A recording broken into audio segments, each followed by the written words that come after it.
Hello and welcome back to the Crypto Report. I am Crypto Kip, and in today's episode, it is March 24th. We have a lot of new stories coming about today. The crypto markets have been pumping, and we got some stories I want to swing by you guys, like some mega countries and some smaller ones that are banning cryptocurrency. Which countries are adopting it and which countries are banning it, and what does it mean for you? Before we hop in today's articles and news, I want to make sure you guys are smashing up that like button and subscribing to the channel, and also taking advantage of the free money in the descriptions with the links down below to femexandcrypto.com. Without further ado, let us jump into the markets for the day. All right, guys, so let's look at the market cap for cryptocurrency as a whole today. It is currently sitting at $1.948 trillion with a 24-hour volume up for the day at $108 billion of trading volume for the day. There was a pump overnight as I was going to bed. I was watching Bitcoin play with $43,200 price level. It was very exciting. I love when the market pumps. How about you guys? If you'd like the markets pumping, smash up the like button. The Bitcoin dominance currently sitting at 41.7% dominance. 41.7% of all the money invested in cryptocurrencies currently sitting in Bitcoin, which is right around where it's been.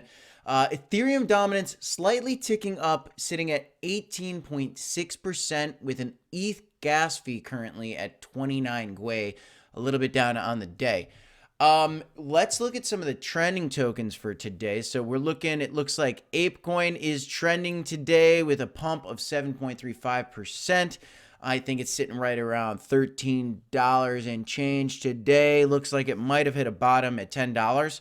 So keep an eye on ApeCoin for all you monkeys out there and all you apes alike. And we got some news actually coming on that one later for you. Let's look at some of the top projects, right? I always like to look at the top 10, top 20 coins just to kind of get a bearing for the market. These are the ones that are most of the time moving the market cap for cryptocurrency as a whole. So Bitcoin up 2% for the day, again toying with that $43,000 level. We saw a pump above. I have drawn a line where it's right about at 42,000, but anywhere from 42,000 to $42,700 is kind of a really tough price resistance for Bitcoin. I wouldn't be surprised if we saw another bounce anywhere from that $42,000 to $42,700 price range before launching back up, if we are going to launch back up here in the immediate short term. So Ethereum is decisive in trying to get above 33,000. Currently sitting at $3,022.56, pumping 2.32% for the day. In the last 7 days, it's up 7.66%. BNB sitting around that $400 price range. Ripple, Army, what up? 83 cents. Still trying to fight with 85 cents. Got to break above 85 cents to get some joy out in the world for you XRP folk. I know some family members that bought some Cardano this week. I bet that individual is pretty happy right now. Sitting at $1.16. Cardano is one of the biggest pumpers of the week at 36.6%. If you bought Cardano last week, you're smiling today. Let's hope that this rally continues for all you ADA Cardano holders. It looks like the total value locked up in the DeFi projects on Cardano is going up. DeFi Llama is one of the big projects for Cardano, and it looks like the total value is moving upward in a hurry, which is exactly what you want to see. And Ethereum currently has the most total locked up value. It's the TVL, total value locked up, is a very important metric for these smart contract plays like Ethereum, Cardano, Terra Luna, Solana, Avalanche, Polkadot. There's DeFi projects on these where you can borrow, you can lend money, you can provide liquidity, you can even just trade, and you can stake. And any of these smart contract plays, any Cardanos and Solanas and Ethereums where you can actually stake your tokens and lock it up and stake your tokens, well, that's going to be good for that token, because then you're basically forcing yourself and the community to hold. So the more that people are locking up their tokens in these DeFi projects, well, the better future these projects will have, because there'll be less weak hands. There'll be stronger holders because they're looking to earn more long-term interest. Terra Luna's been doing a great job with that. Solana's doing a great job with that. Cardano's trying to get started and catch up to the rest, but Look, I mean, Cardano's number 7. Is it really one of the best competitors to Ethereum? I don't know. You guys tell me. Why don't you tell me in the chat comment down below? Which is your favorite smart contract play? Is it Ethereum, Cardano, Terra Luna, Solana, Avalanche, Polkadot, or something else that maybe I'm not mentioning right now? Dogecoin looks like it had a nice pump for the week here at 14.67%. I don't know if Elon's tweeting, but we might want to check that out. And looking 10% for the day is pretty huge. So usually we see a pretty sharp retracement after a pump on Doge. It gets played with quite a bit, but all you Dogecoin holders out there, I hope this thing goes to the moon for y'all, all right? Shiba Inu trying to make its way back up. Can we make back into that top 10? Can it pass Dogecoin? Only time will tell. Polygon pumping. Chronos up 7% for the week. A lot of projects in here. A lot of projects to report on. Litecoin 10% for the week. I'm not a big fan of Litecoin personally. I think it's kind of a scam coin. You tell me what you think. I'm always open to other opinions, and I want to hear what the community is thinking. So let's dive into specifically what's going on with the Bitcoin chart today. So I'm currently we're looking at the hourly view for Bitcoin. And so what that means is all these little candles right here are out representing an hour. So, this was a bullish hour, bullish hour, bullish hour, bullish hour, bearish hour, bearish. You get me? So last night we were looking at the charts, and this is right around when I was going to bed. It was right around here, and it was pumping. And we got up and we went all the way. Oh man, that was even this morning, actually. This is when I was going to bed last night. But we pumped all the way up to 43.5 in a flash today, which was awesome. And now we kind of hit this, and we're having a little bit of a sharp retracement. So where are we going to retrace to? Well, I drew this line, and it's right about at that $42,000 price level. And so I wouldn't be surprised. Look, I mean, we bounce above it, we come back down. We bounce above it, and we come back down. We bounce above, break through, test it, back up, test it again, back up. And now there's a chance we test it again. Or who knows? Maybe we will just take a turn up, riding on the back of some of the recent stories coming out. Maybe not this one, though. Thailand bans Bitcoin and crypto payments. We got some FUD, ladies, and lentil beans.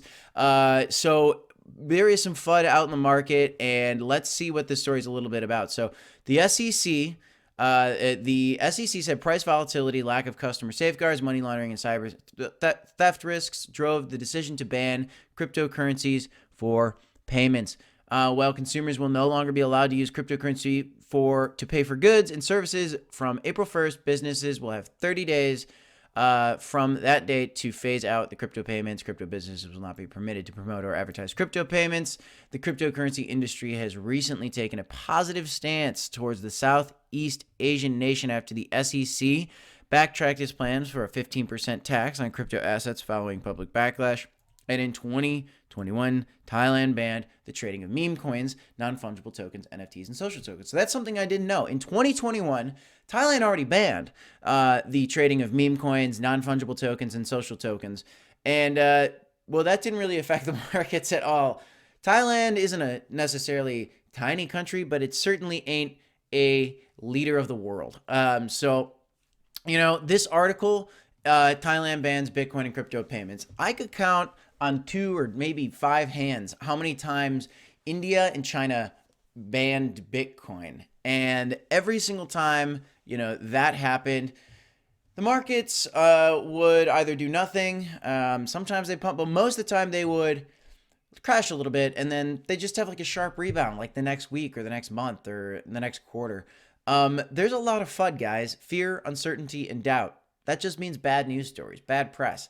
And in case you haven't noticed, with politics or with investments, there's always going to be a naysayer out there. Or if you have a new project, let's say you want to start a YouTube channel, there might be a naysayer out there and say, well, what's the point of that? Or that's stupid and that's not going to work, and here's why. You got to kind of block those people out, and you got to focus on what you know, what you understand, what you can measure. And if you have a strong belief that makes sense, like cryptocurrency, the future, and here's why, well, then you got to stick to your guns. And when an article like this comes out, I just think I'm waiting for the day, we'll call it like 2 years from now. I hope I remember, Thailand adopts cryptocurrency, right? It's gonna one day they're gonna flip their script and they'll adopt crypto. You watch and see. Salvador's already done. El Salvador's already done it. Ukraine's already done it. We have individual states. We have other countries trying to adopt cryptocurrency. So it's really spreading across the world. And just recently, you even had the U.S. Senate comment on. So they're considering a bill to examine El Salvador's Bitcoin experiment. Like I said, El Salvador adopted cryptocurrency. They put, I think, like $1 billion into Bitcoin and crypto. I think it was Bitcoin specifically. But look at some of these comments here. So, as El Salvador has adopted Bitcoin as legal tender, it's important that we understand and mitigate potential risks to the U.S. financial system, Risch said in a statement on Wednesday. They are concerned to mitigate risks such as potential empowerment of China and organized criminal organizations. The bill would ask U.S. to monitor remittances from El Salvador.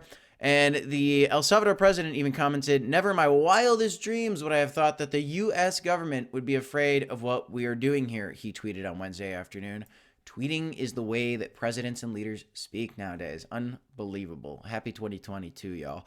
El Salvador adopted Bitcoin as legal tender last fall. We were there for it, launching a government-backed wallet and offering incentives for Bitcoin usage. Did you know that you could actually buy your citizenship if you donated? I forget what the total value is. It's like $10,000 or $50,000, I think, of worth of Bitcoin into.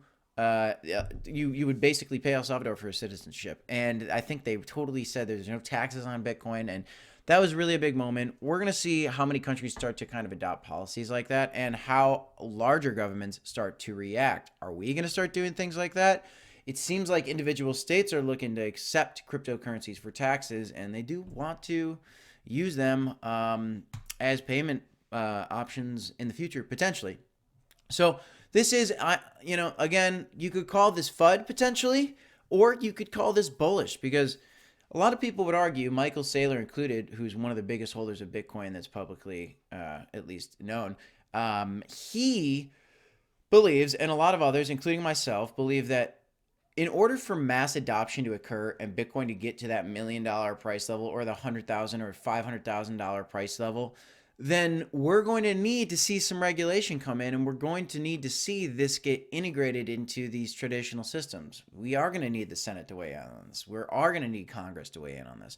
We are going to need countries to start coming up with laws surrounding cryptocurrency. Now, hopefully they're good laws, and only time will tell. And one of the benefits of cryptocurrency and DeFi is that it kind of goes outside of those financial systems. But a couple things they're looking at that they're really focused on is like KYC, know your customer policies. And I think that is very important, because you don't want necessarily like a Russian oligarch being able to fund, a wild Putin outside of the sanctions that like the U.S. is putting in place to try to help the efforts in Ukraine in resisting Russia.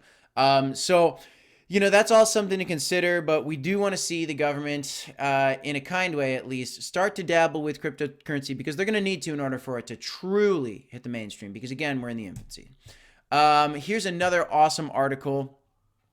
Adopting Bitcoin as legal tender. First was El Salvador, which we know, and the next wave of countries in 2023. So this week, Malaysia's Deputy Minister of Communications and Multimedia, Zahidi Zainul Abidin, proposed to Parliament that Malaysia should also make Bitcoin legal tender. So this was a proposal, and this is only the beginning wave of adoptions by other countries to come, according to Ren Nooner, the host of the Crypto Banter. The Crypto Banter's another good YouTube channel out there.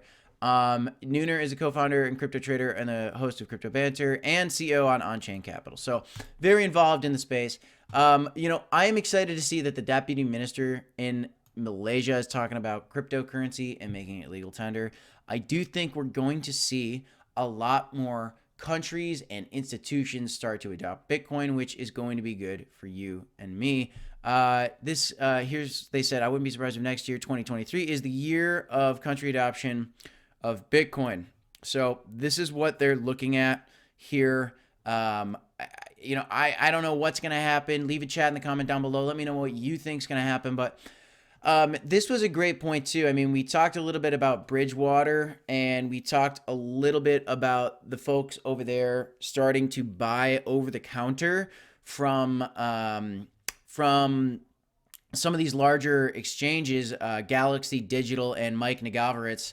They bought Bridgewater bought a lot of Bitcoin from, or is starting to consider buying a lot of Bitcoin from Galaxy Digital, which is huge. And it's a $150 billion fund, and it's one of the biggest funds out there. And if they start doing it, it's kind of like they're paving the way for other larger or smaller or a variety of organizations to come dabble in these crypto assets. So once country adoption of Bitcoin takes place on the broader scale, multiple dominoes will fall. And I agree with that. We do see, it says here, Joe Biden recently signed an executive order. He was talking about how he wants the government to start considering what the risks are, what the benefits are, how they're going to regulate cryptocurrency, which again can scare some people. You could use that as FUD for all you fuddy-dudders out there, or you could look at it as we are right on the precipice of glory, and we are right on the precipice of things coming into fruition where Bitcoin and crypto is truly not only going to hit like the mainstream media, but mainstream wallets, institutions, countries, and the likes. So let me know what you guys think. This is my update for the day, but is this part of the reason that Bitcoin's pumping? We got governments starting to consider cryptocurrencies, huge hedge funds, and the likes of it. Or is it just time for that breakout because we're kind of heading into Q2, and you also have a major resistance level that was just broken on Bitcoin? Do you guys think we're going to pump to 55,000? Do you think we're going to go back to an all-time high next week, next month, next year? Let me know in the chat comments down below. I am Crypto Kip, and this is the Crypto Report. Thanks so much for tuning in, guys. Remember, DCA and HODL, baby.